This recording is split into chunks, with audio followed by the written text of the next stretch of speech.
Good morning, everyone. We're happy to see all of you who have come out early on this rather cloudy November Seattle morning for our service. And thank you and welcome to all of you who are joining us online. As you all know, this is our fall lecture series weekend, and our guest is Pastor Carl Wilkens. For those of you who weren't here last night, just a couple words of introduction. Pastor Wilkens and his wife moved to Rwanda in 1990 after having already spent a number of years serving in various locations in Africa.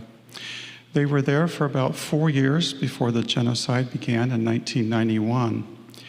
At the beginning of the Troubles, Teresa and the children left the country, and Carl remained behind in Rwanda for the next 100 days. During that time, he sheltered his native employees and also assisted in caring for hundreds of orphans who otherwise would most likely have died during the Troubles. It was an extraordinary experience, and last night he shared much of that with us through a documentary film and then a question and answer session afterwards. During that time, he was able to share with us some of the political and social forces that led to the genocide. This morning, he's going to talk to us about how you recover from that sort of thing, how you journey away from anger and bitterness towards reconciliation. So with that, Pastor Wilkens, time is yours. Thank you. I think I got the on switch. I don't know if I should be up here or down there with you, but I guess the cameras, they appreciate. Yeah. Good morning. I am just really happy to be with you this morning. I'm really excited, too, to have such a generous amount of time to talk about our stories and to talk about what questions or ideas that perhaps last night stirred for you, or previous studies or years of, where you've been, life experiences and things. But I thought, not knowing how many people both online and of you here were here last night, do a quick little summary. But before I do that summary, I want to just tell you a story as kind of way of introduction. I had the privilege of going to Rwanda in May to speak with Rwandan schools and Rwandan students. I was pretty apprehensive. I'm coming to their country, even though it's 30 years ago. I mean, for me, if somebody came to my school when I was in high school in the 70s, 30 years ago would have been World War II. It's like black and white ancient history. But somehow today, I feel things are a bit more compressed. Even though we're looking at something 30 years ago with these students, in Rwanda's case in particular, grandparents, aunts, uncles, and parents have this personal experience of the horror and the trauma of more than 1 million out of a population of 7 million being killed by their neighbors. So the little story I wanted to start kind of by way of introduction this morning took place at the market. Now, the marketplace is a really fun, happening place anywhere in the world, but especially in Rwanda. And I was there this time with students who were souvenir shopping from their time in Rwanda. And of course, all the vendors were wanting to sell me something. I mean, anytime they see somebody, potential client, and I kept trying to tell them, nope, today I'm not a customer. Today I'm not. Finally, we sat down to chat with several of them. And they said, so what is your deal? And I told them I brought students. Why do you bring students? Basically, in the end, I say I was here living and working in Rwanda at the time of the genocide against the Tutsi. And they're like, you were here? Now that's 30 years ago. Most of these guys are not 30, or if they are right close to that, no memories as little infants or toddlers during that time. So we'll spend 20 to 30 minutes, and you can see I'm holding, okay, I have to give you the full confession here. I made it look like I'm holding my phone That's one of their phones, because I said, you guys, this conversation partway through, I've got to take a picture. Here, give me your phone so I can make like I'm showing you stuff on my phone, and take my phone and take a picture. And so one of the guys took my phone. Look at them. They're great actors, huh? But basically, I am showing them on my phone things that we were talking about last night in terms of the planners of the genocide. I mean, basically, all the things I'm showing you on my phone now, I was doing kind of a mini presentation with them.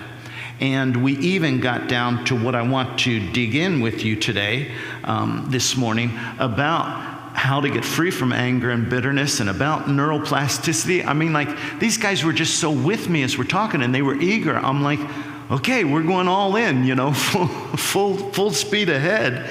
And by the time we were, well, actually, I said, hey, I've got to take my students back to the guest house. I'm so sorry, I hate to leave. But they said, okay, I forgot to tell you. At the beginning, when they were trying to sell me stuff, I was just being a little bit of a smart aleck, and I said, well, actually, I brought you customers, so if you want to give me a gift just to say thank you for bringing you customers. And that's when they started chuckling, and they did that. So here, when I'm saying goodbye to them, they said, no, wait, we want to give you a gift. And I'm like, no, you guys work hard. You don't have to give me any gift. No, we want to thank you for staying during the genocide. We want to thank you for traveling and telling our story today. Because I think it's so important for people to know. Many people think that Rwanda is still caught up in violence, or they think Rwanda is only genocide. That's all they know about it. And so these young men took me to their little booths where they sell from, and this guy pulled out a couple of baskets. Please take these baskets. And Rwanda kind of has these little nesting baskets, which are really, really cute. And then this guy gave me a flag. And I can't tell you what a privilege it is to be able to share Rwanda's stories. I don't know that privilege is the right word for genocide. I mean, as I said, I'd like to just kind of, with you this morning, in case you weren't here last night, give you a quick little summary about it. But definitely a privilege to talk about the healing journey afterwards. And so as I mentioned last night, we moved to Rwanda in 1990, in the spring of 1990. You can see how old our kids were. That's actually in France. We were in France trying to learn French because Rwanda's second language was French. They said, with ADRA, all the meetings of the government, you'll have to speak French. And so anyway, after 6 months there, we did move to Rwanda, and we were building schools and operating clinics, just partnering with people to try to make life better.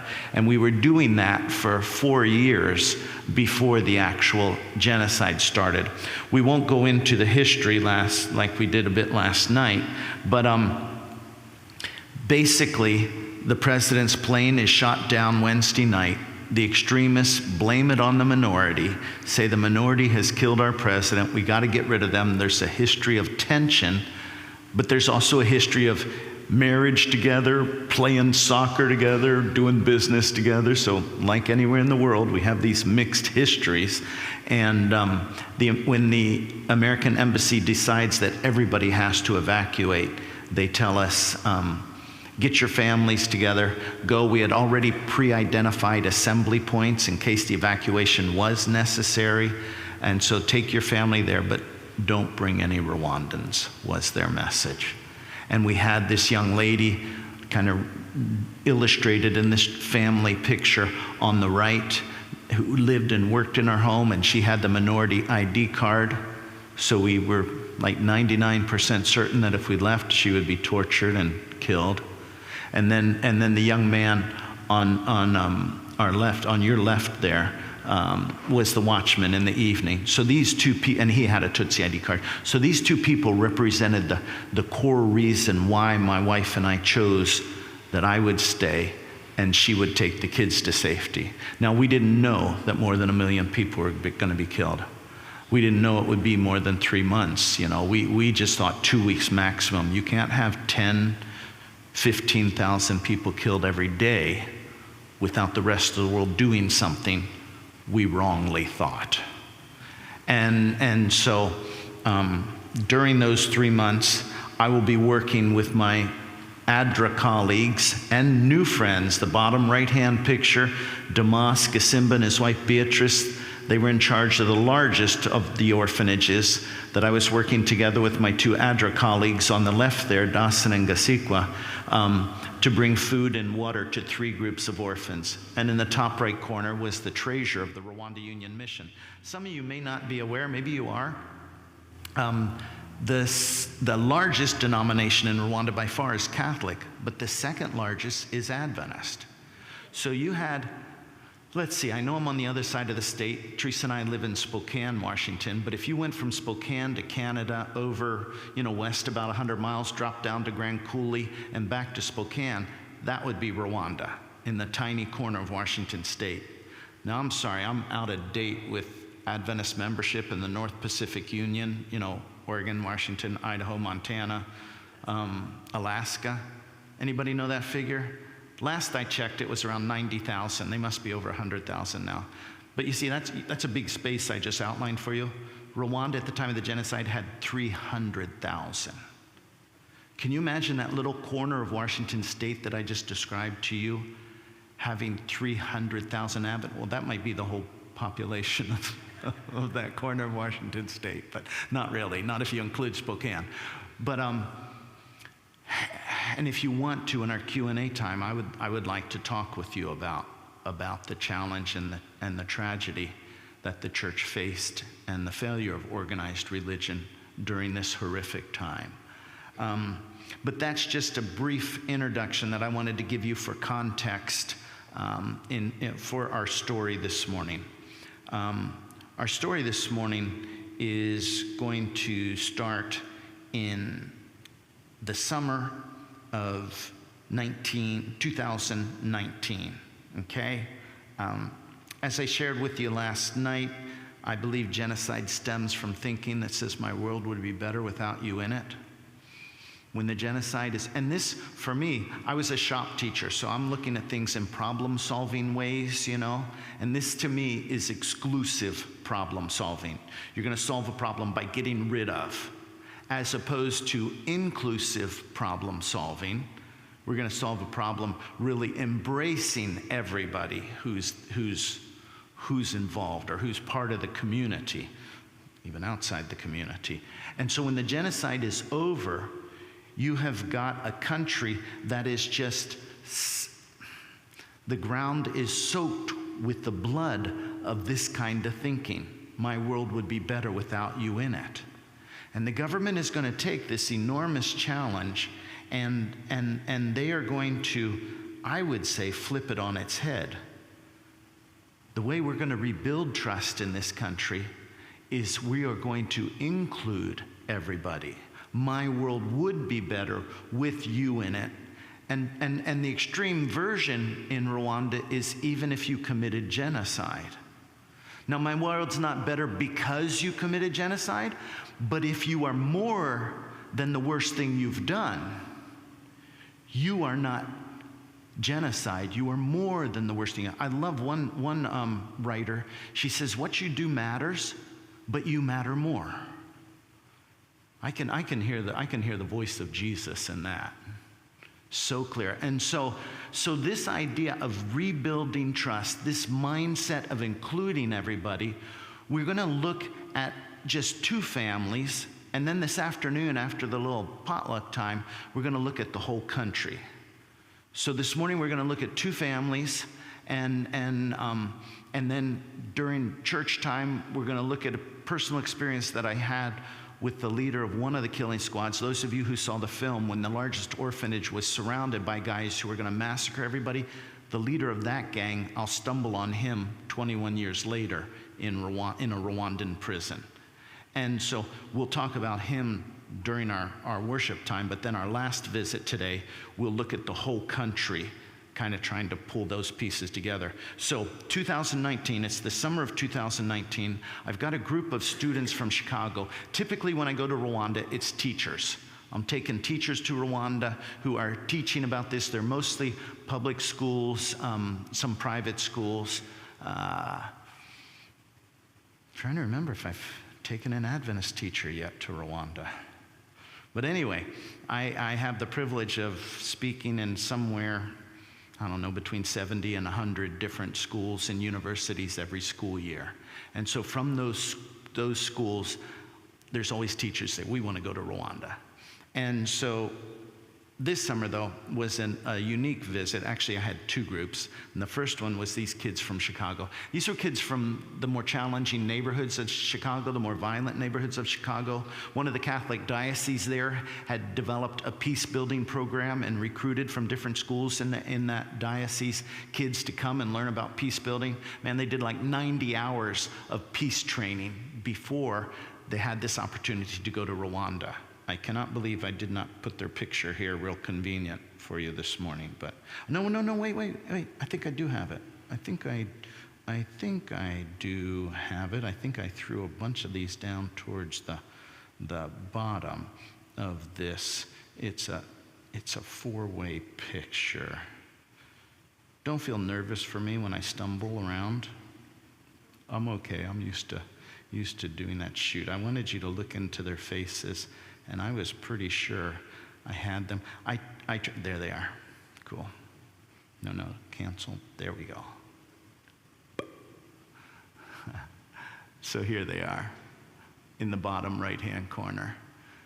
Those are the kids led by Henry Sventus. Henry was the leader of the group there in the middle. Henry does peace-building classes in Cook County Jail in Chicago. He's doing peace building.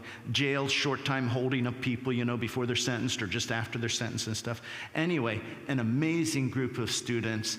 And so these kids, one of the visits that we made during our 10 days together in Rwanda was to what they call a peace and reconciliation village, and we met Maria and Filbert.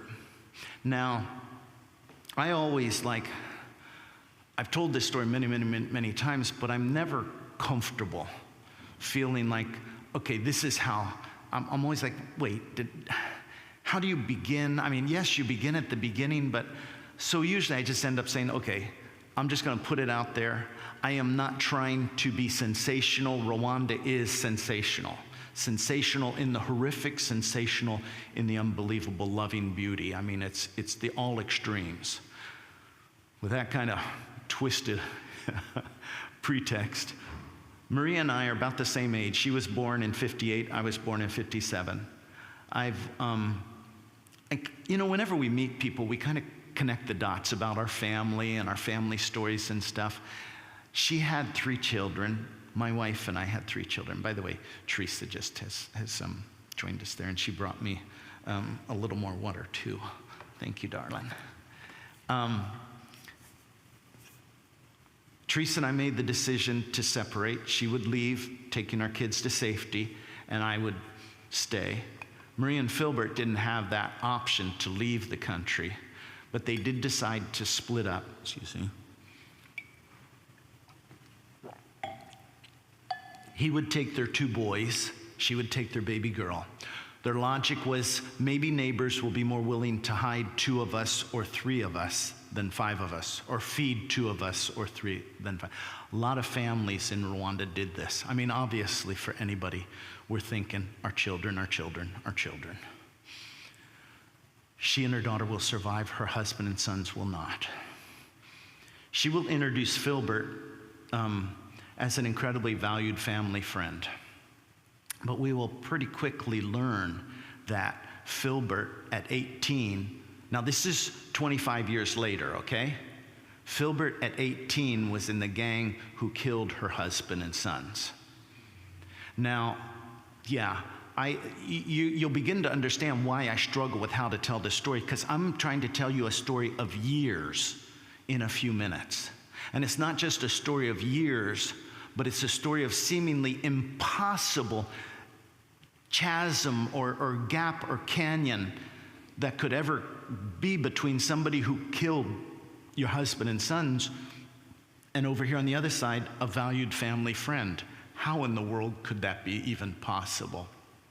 And she starts telling us just small, simple stories, like him bringing some neighbors to help her plant at planting time, or bringing some neighbors to help her harvest at harvest time.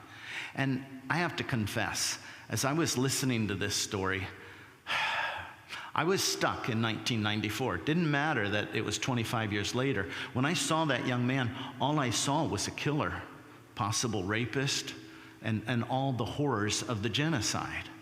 And so I caught myself subconsciously denying everything or countering everything positive she said. Like, he helps me plant or harvest. I'm like, well, that's the least he could do. He does things for me like my sons would have done if they were still here.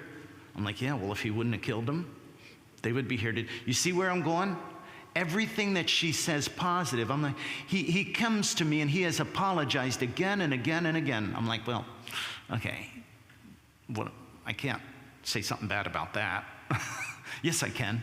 Once is enough. Now get out. You hear me?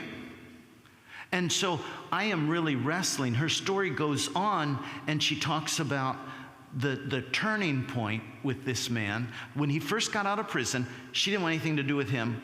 He didn't want anything to do with her. And I'm like, okay, I got no problem with that. That makes sense. But she wanted something more than separation from him.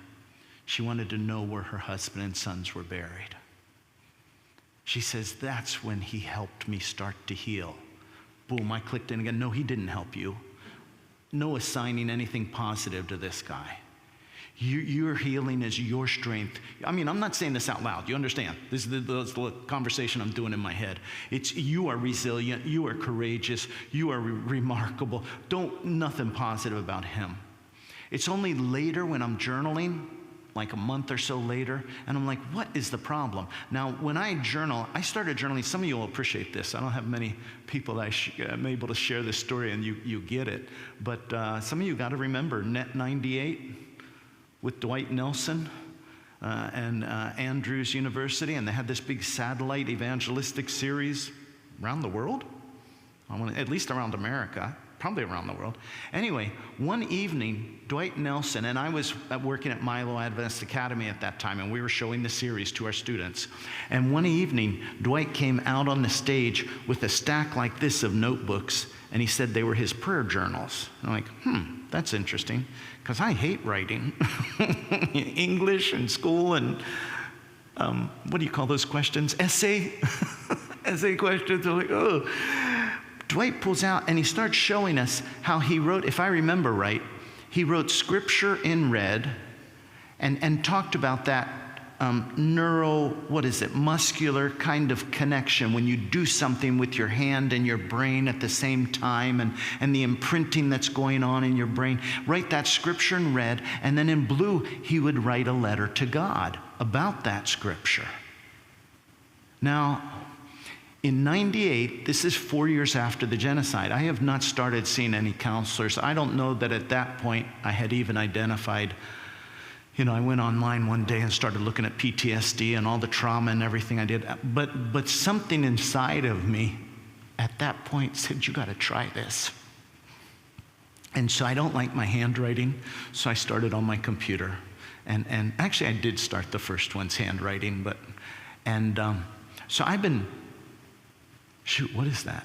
26 years? I've been journaling, I can't believe it, for 26 years. And journaling for me is like cleaning the windshield.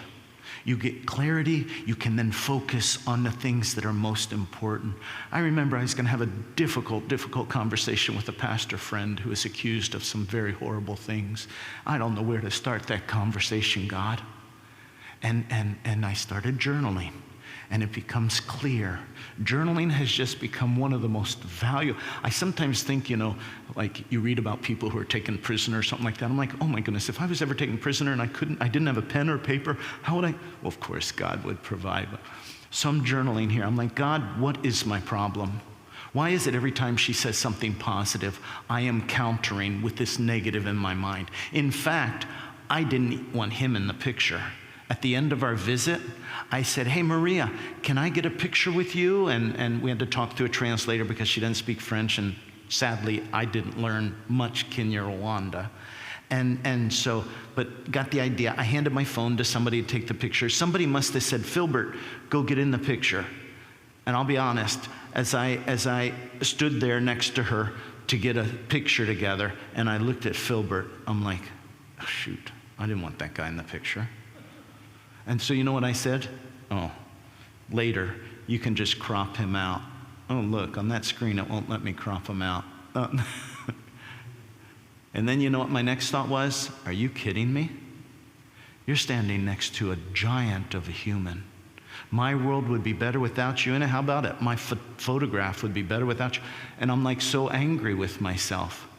But I don't know what to do because you can't say anything. And I realized as I'm journaling with God, I had a subconscious belief that if you say something positive about somebody who's done something negative, you're diminishing their crime and you're diminishing the accountability, which has a certain logic to it, but there's no healing there. And I would even put forth there's no truth there. Because I said, suppose Maria says something positive about Filbert. Do you think she's diminishing the crime?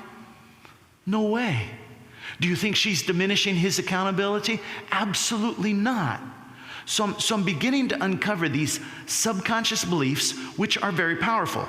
They affect our thinking affects our feelings affect our actions.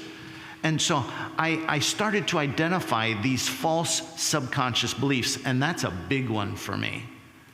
And then I started learning about neuroplasticity and rewiring our brain. What's his name? I was listening to a podcast. My goodness, I should have put it up here on a slide, and then I wouldn't have had to try to remember. But his name will probably come to me. But he talks about how we can wire or rewire our brain. And the phrase often in this conversation world is fire to rewire.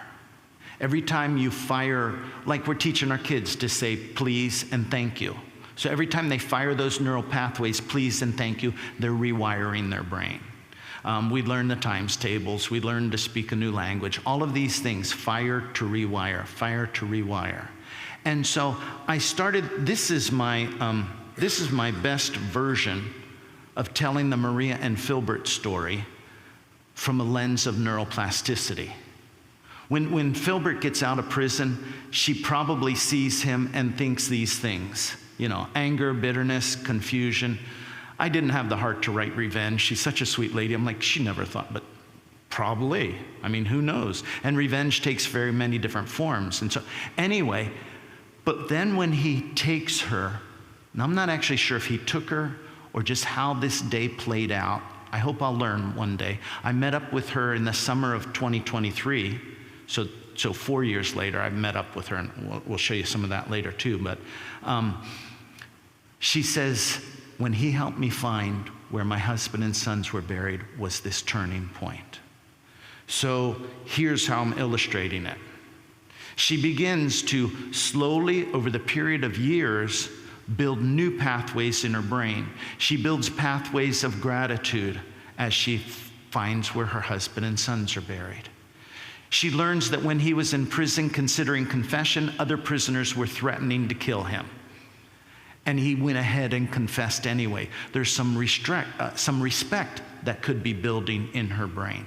She basically starts looking for the good in this man, never diminishing or ignoring the harm, the horror, the crimes. But those are not the dominant pathways. She says that when this guy, he not only confessed and came to her and apologized, and he apologized multiple times. And remember, my thought is, well, once is good, now get out. Well, as he does it multiple times, I would bet that one day she said to him, Filbert, you don't have to keep apologizing. She's stepping over this line out of her world into his world, empathy. And so you can see these different pathways that theoretically could be developing in her brain. He went after the other guys in the gang who killed her husband and sons, wouldn't stop until they had confessed. The guys, I'm sure, some of whom threatened to kill him. He's not done with them confessing. He keeps going after them until they come to her and apologize. Big difference between simply confessing or facing the person and asking their forgiveness. And so what I love about neuroplasticity and this idea is they tell us that, the brain's job is to keep you alive, okay? That's its main job. And then if it can do that job well enough, how about thriving? And so keeping my human alive and keeping them thriving. And so the brain has got a ton of work to do. What information do I need to take in? How am I going to organize it and store it in a way that my human can retrieve it to stay alive and even to thrive? And so the brain is all about efficiency. It's like I cannot, so in theory, and this is just me and my imagination, okay? But in theory, the brain is like, okay, has anybody noticed how much she's firing these pathways of truth, gratitude, empathy, finding the good lately? She seems to be serious. This looks like somewhere she wants to be. So we've got to make those pathways more efficient because it's taken up too much time cobbling together each time. It's going to become like a habit. You see the red taillights of the car in front of you, you don't think, oh, wait a minute, my left foot, wait, which pedal do I push? And so, no, it's just like that. And so that's where this NGF comes in, to actually make it just like that. But God, in brilliant creative style, does not give us an overabundance of this. And so in effect, again, my little imagination, the brain is calling out, anybody not using your NGF lately? And in theory, she's not been firing these pathways. So this is my, I'm always trying to fix these graphics. Does that work? Those pathways are being used less. I'm just trying to erase it a little bit. She's just not firing that anger, confusion, and bitterness so much anymore. And so those pathways could say, okay, you can take our NGF, because she's not using these pathways anymore. And they call that pruning in the brain world, huh? But, so that NGF from those is now coming up top to these. And I love the idea of these pathways being influencers in the brain, or influential, or even dominant pathways. And so the new dominant pathways I would put forth to you in the brain of Maria are these pathways of truth, gratitude, respect, empathy. But let's not forget, he killed my husband and sons. So let's look at that pathway for a minute. That pathway will never disappear in her brain, I can't imagine. But early on, that pathway was surrounded by other neural pathways of anger and confusion and bitterness.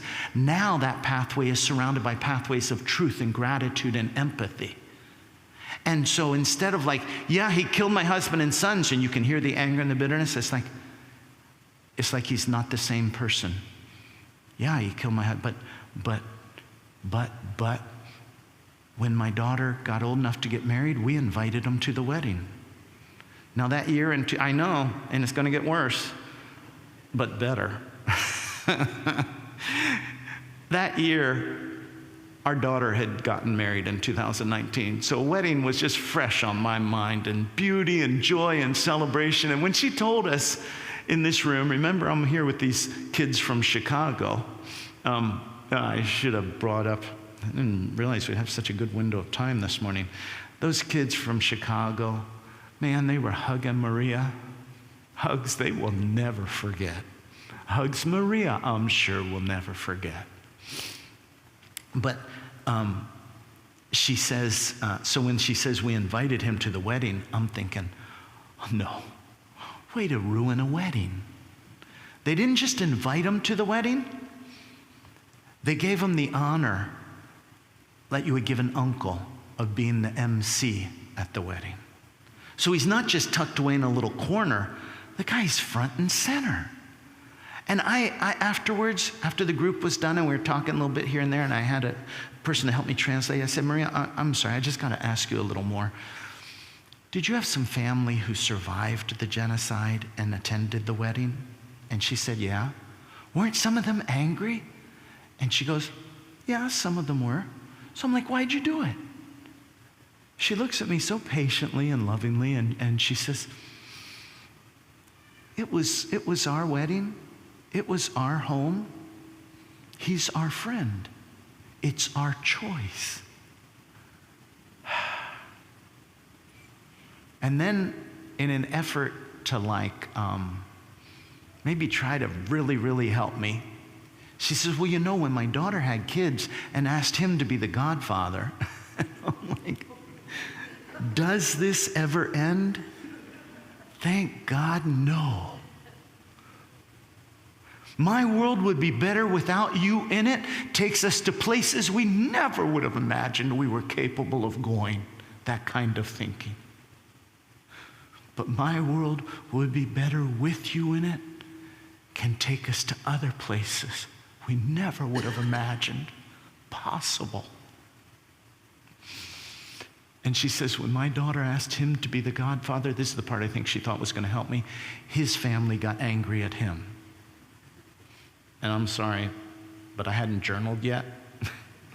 And so I was just thinking, I don't give a rip about him and his family. But later, in the quiet of journaling, God's like, that's it, Carl. This is one of the ways she's doing this journey out of anger and bitterness. You put her in the spotlight, you asked her all the questions, and she answered them graciously. But when she got a chance, she stepped out of the spotlight and she put Filbert in the spotlight. And she began to try to help me see life from Filbert's perspective. Man, how could she have healed so much? How could she have come so far that she did? So my next job, and I haven't done it yet, I was with some teachers on Thursday in Long Island. And I told them, I said, guys, my next job is I need to do this little exercise of neuroplasticity instead of with Maria's brain, my imagination. I need to do it with Filbert's brain, my imagination, in true Maria style. Step into another circle, put Filbert in that circle. Now I want you to look at that picture. Look at the way he's looking at her. Look at her face. In fact, before I come back to the final part there, so I did see her summer 2023. She says, do you want to come to my house? Actually, we've got a moment here. I can show you this picture. I'm in Rwanda this time in 2023 with a group of students and teachers, and oh my goodness, I did not put that picture there, but it's worth it. I think you'll appreciate this, even though you're going to have this look into my life that maybe you shouldn't look too closely as I'm going through all the months here. But I'm going back to July, 2023, and we are, it should be more in the middle of July. And I'm here both with students this summer and with teachers. We're in the game park. We're in all kinds of amazing opportunities there. And there's my guys at the market when we were together, so it should be just before that. We're in what they call a truth and reconciliation village. And in this truth and reconciliation village, here we are. Good. Getting close. This one right here. Okay, if you don't mind, patient with me, I am going to stick that in this other folder right now so I don't have to do that again. And so thank you for your patience. There we are. Okay. So here's Maria on the second row. It's not her day. She's not telling the story. Today in the Truth and Reconciliation Village, it's Louise. Jamila is our translator. Here are the teachers from all over the U.S. and students from all over the U.S. Actually, Bill chose to sit over here, one of the other teachers. This is Cyprian. Cyprian is the man who was in the gang who killed Louise's family. So you see, you might be tempted to say, this is like a 1 in a million story. And I am too, was tempted to say that. But Maria and other people I've talked to like Maria, no, we are not 1 in a million. So what I'm going to say is, well, you were one of the first ones. But I don't know if it'll be the first one of a million. But you were one of the first ones that have been leading and showing the rest of us the way, the pathway that you can get there. And so we're here with this group. By the way, at church time, this journey of getting angry, getting free of anger and bitterness, I sometimes wonder if I'm ever going to be there.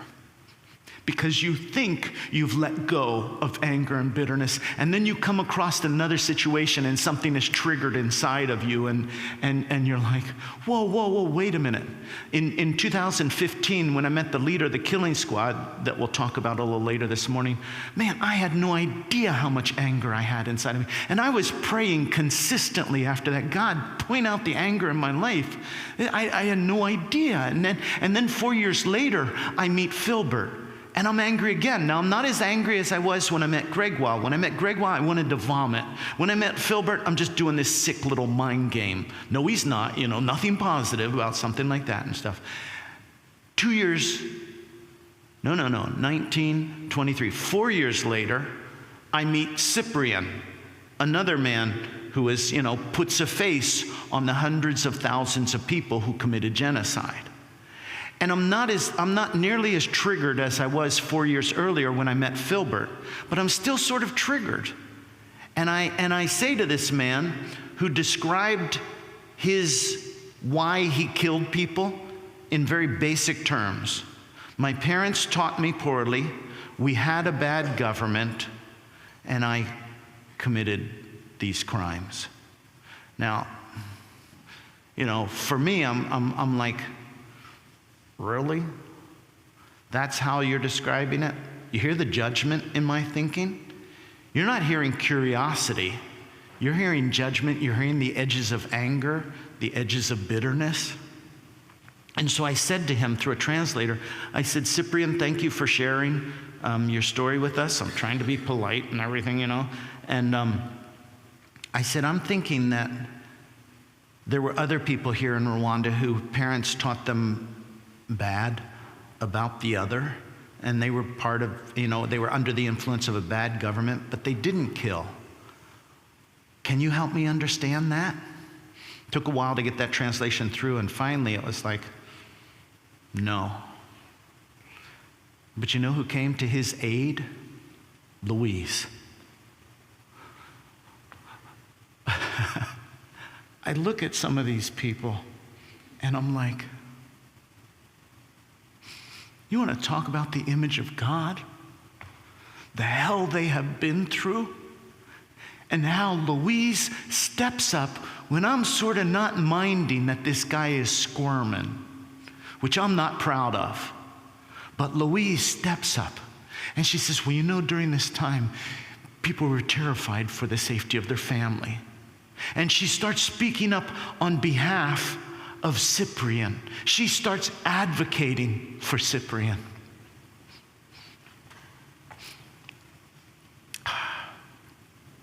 So Maria says, you want to see my home? It's just close. And in Rwanda, close could be like a half-hour walk or, an hour or something. But I'm like, yeah, how close? Just around. I'm like, okay, let's go.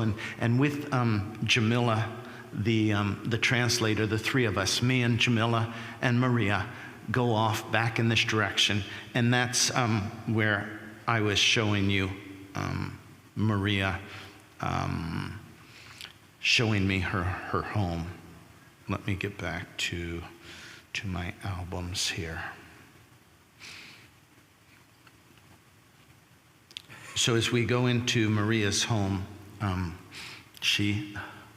knew when I got emotional. Teresa, you don't have a tissue, do you? Or you might just, thank you, love.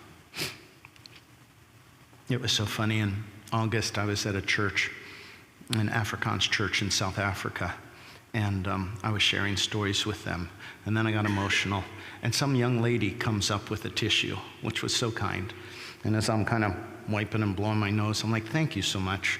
Usually it's an elderly lady in the front who pulls a tissue out of her sweater sleeve for me. And then as we, thank you so much.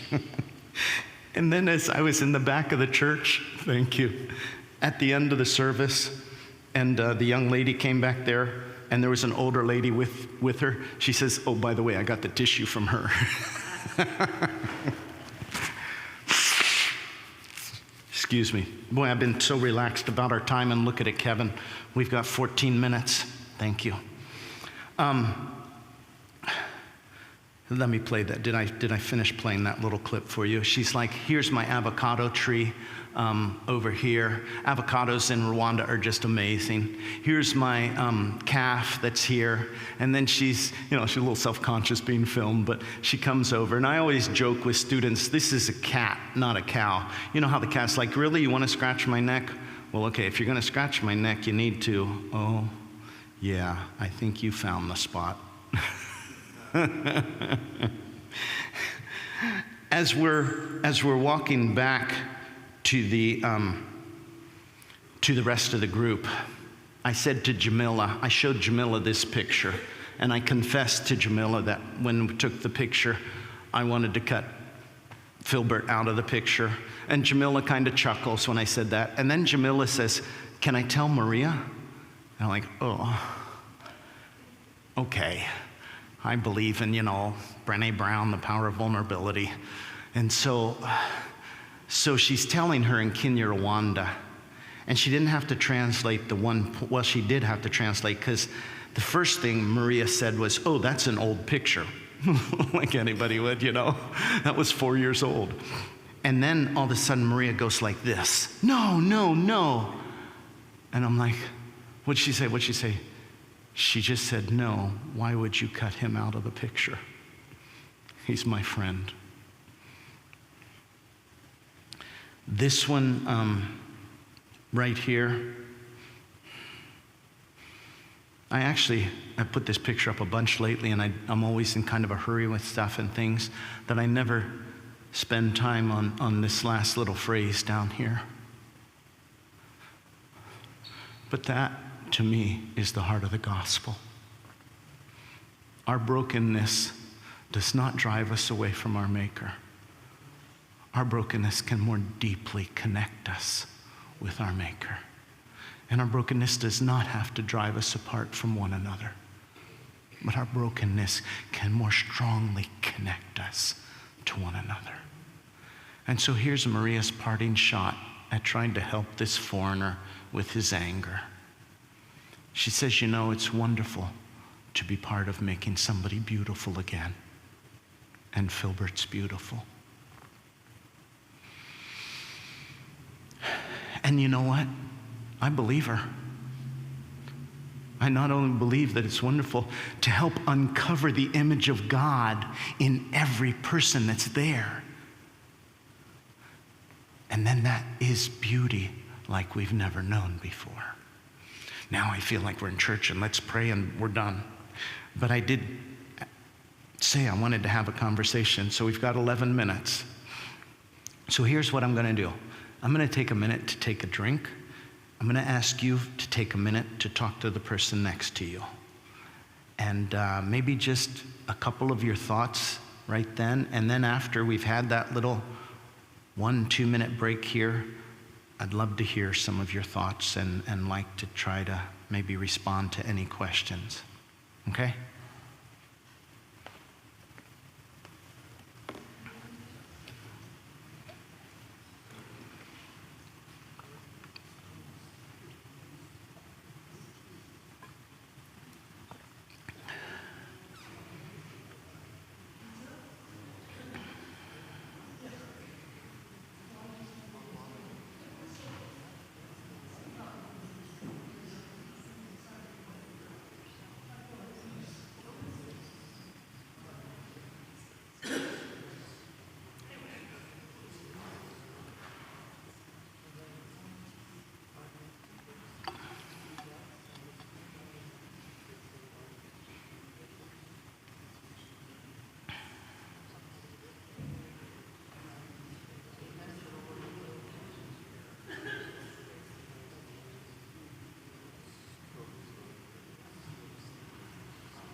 your conversations, if you'd like to just take out your phone and take a picture of the screen here, the story that I'm telling you about Maria and Filbert is here in a resource I made for teachers. So I'm sitting in front of a TV screen telling a story similar, just not quite as long as I did with you this morning.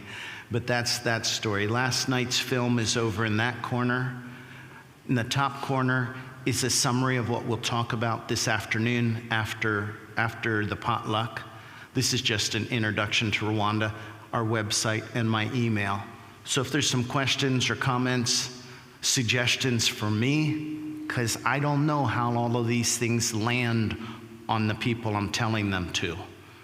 And so if there's something that came across to you that made it perhaps a tripping thing, that me being a little more aware of the diversity of experiences and things of people, share with me.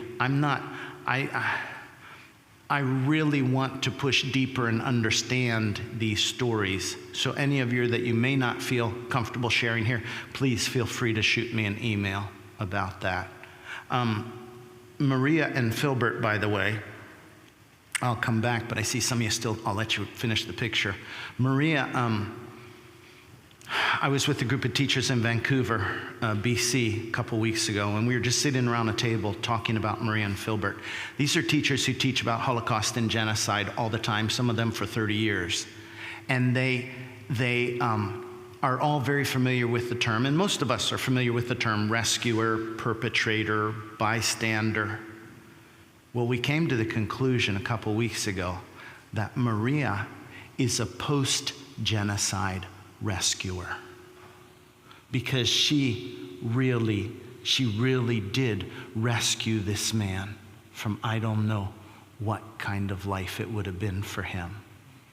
And that is just so, to me, so beautiful. So is there a comment or a question? Or I've only left you 6 minutes. Pastor Kevin has a microphone. Yeah, we have a question from Dennis here.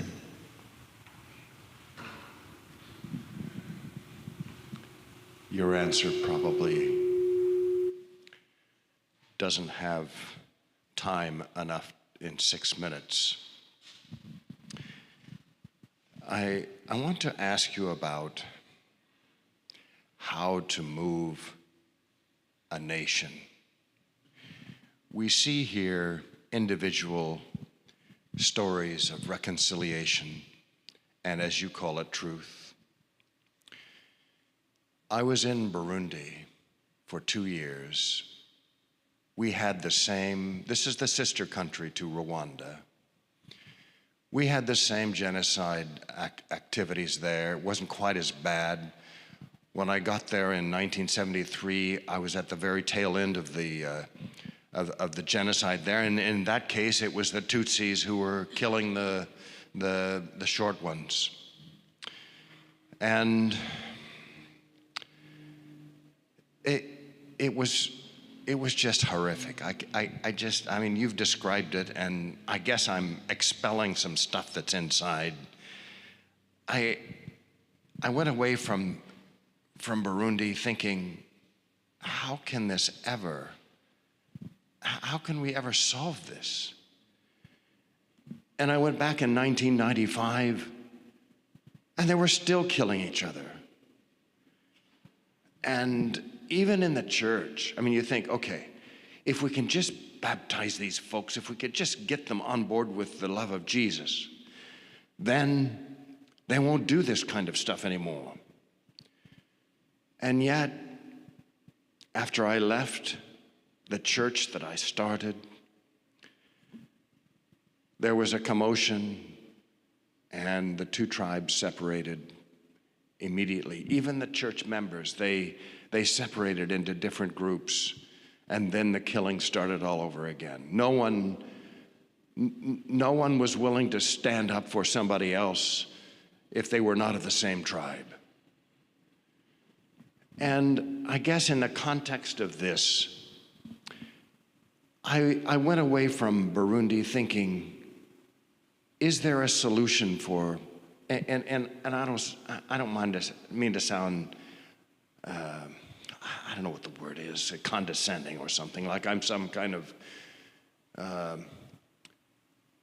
Mzungu white European person that can analyze all this stuff. We've had all kinds of troubles in our own country, and we have no room to be inoculated from this horrible kind of thinking. But in the context of tribalism, which is my observation of what I see there, that is so difficult to break, and maybe we shouldn't be breaking it. Maybe there's some other pathway. I don't know. But anyway, I guess what I'm asking is there can you observe, after being there longer than I was there, can you observe some way to move a nation so that this never happens again? I mean, in Burundi they guesstimated there was 500,000 probably, or at least 300,000 that were killed. And one of the government ministers said, he was a Tutsi, and we killed the Bahutus, and it gave us another 20 years of political freedom, I guess, as that's what his point was. So anyway, that's my question, and I know I've used up six minutes. No, but only 4 of the 6, Dennis. No, thank you for sharing your heart and your life experience there. I will unpack more of that this afternoon, but in a nutshell here, especially in case there's 1 or 2 more questions and comments, the president of Rwanda at the 20-year commemoration, he said, this is the reason we're doing as well as we are doing. He said, we decided right away afterwards that there would be no Hutu section of our country and Tutsi section of our country. We are Rwandan. We are staying together no matter what. He said, number 2, we are going to be accountable to one another. And number 3, we're going to think big. And we'll talk this afternoon about some of the ways of thinking big, like gender equality in Rwanda. And a third of every decision-making group by constitution mandate has to be women in Rwanda. And so this idea of we are going to stay together, we are going to be accountable. I know they're big, broad strokes, but then we bring it down to the individuals, which is why I started with individuals this morning. And did I put the Apple TV to sleep maybe here? But I'll put it back on here, and thanks, Gumi, whatever. I'm sure you've got, sometimes I don't flip it around and it goes to sleep. It starts with me. It starts with you, Dennis. And I still have, at times, that thinking my world would be better without you in it. I don't want to kill anybody, but I'm tempted at times. I've got 66 years of neural pathways that are often us and them pathways. And to move out of the us and them pathways, no, we will never eradicate it in this world. But I also don't buy into the idea that, well, the world is going to be destroyed, so it's impossible. No, we have power. Maria and the circle she's in. Maria's circle then expanded to her community there. It then expanded to me and these kids from Chicago, and from me it's expanding to you, and from you where it expands. So that power of our individual space, and us, like you did this morning too, honestly opening up and trying to reckon with these things, and then unpacking things that we're not proud of in our lives, recognizing that the church can be a hospital. It can be a place not where everything is okay and fine, but we can actually be safe with one another to unpack our anger, our bitterness, our struggles there. And so from that individual to that church community, I do have hope. It's easy to say the statement within Holocaust educators' world, never again, is meaningless. I don't believe that. I think that we prevented a genocide in Kenya in 2007. Around that same time, another one in Zimbabwe. And in America, we had genocide that we did against Native Americans, and we stayed in power. How are we still responding with that? And of course, the words of Jesus, it's not just you hit them with your hand, it's you hit them with your tongue and in your mind. And so that kind of exclusive thinking is what I think is the beginning of that journey. And we'll have some more later this afternoon. Kevin, I think we're there, huh? Thank you so much, Carl. Well, I'm sorry I didn't leave more time for the conversation, but hopefully this afternoon, too, we'll have... Absolutely. We have a little bit of an intermission break. We need some people to be able to come on and practice with the choir and things. But I will invite Carl, if you're okay with that too. We can set up your book stand in the back there. You can talk more with people if you want. And we'll have a prayer at this point. We pick up again at 11 with our worship service, and then at 1:30 after the potluck. So more opportunities to learn, reflect, and ask questions. Let's pray together now. Dear God in heaven, as we reflect on the lessons from Rwanda, we want to take the words of Jesus seriously where he says, help us to love our neighbor as we love ourselves. Sometimes that's where the work begins. Bring healing where there's been hurt on a personal level. And as we receive your goodness, your forgiveness, your mercy, kindness, may we extend that to others and operate with transactions based more on trust than fear. Be with us now. We pray this all in your name. Amen.